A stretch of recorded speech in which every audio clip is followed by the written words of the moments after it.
Sıçasın düştü yere. Güzel. Sen ağzaş. Yetim adamım. Ben de koşuyorum. Hamını götüremişim.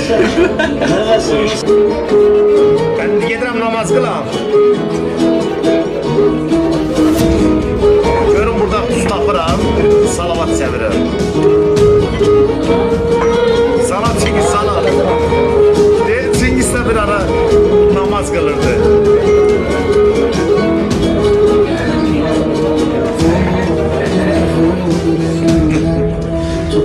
Salam aleyküm, salam, hoş gördük. Ne dersen ne var ne yok. Gel yanıma. Kaç yerine bak veresin bu hafta. Cavan, bu da kaçtı gitti. Ha, işem sana. Değil nömrəni vermirəm hemen. Bu da değil nömrəni vermirəm. Sen gələrsən, sən danışım alarım. Şemi. Sen fikrim aydınlara gönder. Gelmədim mən Çingizə görə kətdə şey etmək istəyirdim, məçid.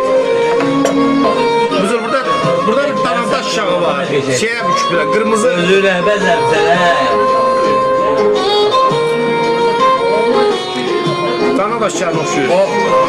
Amma 350 manat itəliyiblər, rahat olun. 5 milyon. İkimiz eşitsən. Mən yetim adamım, mənim yiyəm var, Allah aşkına. Sağ ol, sağ ol. Var yoxun kim eşitsən, stoldan asıldı. Mən nə vaxt şəmi ilə oturam stola, 10 litr desəm yaxşıyam. Yok, daha senden oldu. 3 dakika oldu, ne kadar işleyişti. Bildir. Ona da diyelim ha. Ne olur, çay zakaz gəlir, yoxsa burada əlavə yoxdur üstə. Ay həyatım, köpür danışmıram. Yerdə çıxında sən gör. Yetim adamıq da bizdə, nə olur, bizdə namaz qılırıq, bizdə seyd əylik, bizdə məscid əylik. Sən bilirsən ki, mən sənə yalan danışmıram da, aç görüntünü bax.